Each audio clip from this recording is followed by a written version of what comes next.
الله أكبر.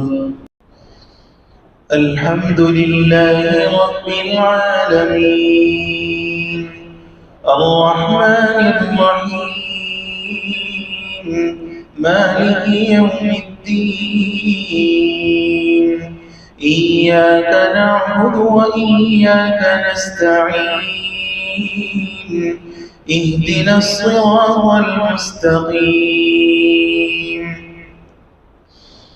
صراط الذين أنعمت عليهم غير المغضوب عليهم ولا الضالين.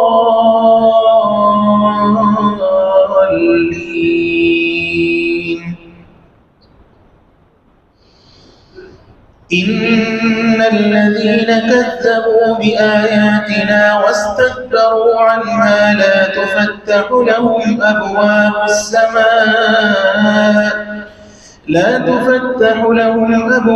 السماء ولا يدخلون الجنة حتى يلج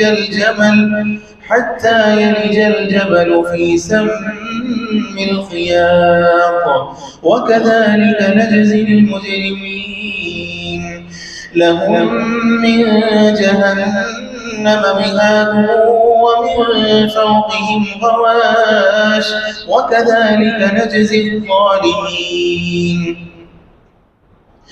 والذين آمنوا وعملوا الصالحات لا نكلف نفسا إلا وسعها أولئك أصحاب الجنة هم فيها خالدون.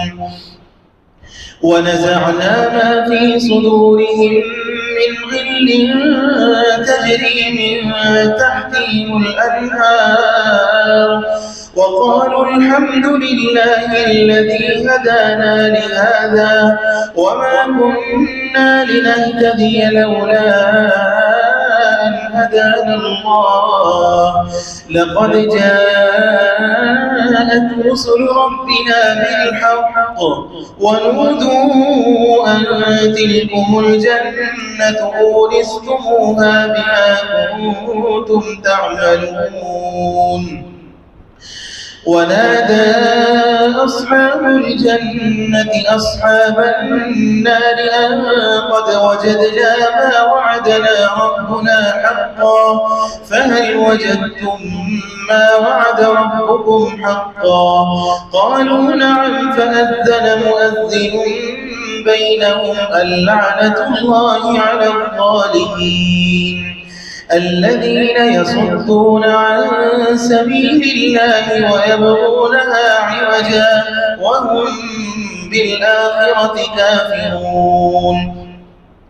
وبينهما حجاب وعلى الأعراف رجال يعرفون كلا بسيماهم ونادوا أصحاب الجنة أن سلام عليكم لم يدخلوها وهم يطمعون. وإذا صرفت أبصارهم تلقاء أصحاب النار قالوا ربنا لا تجعلنا مع القوم الظالمين.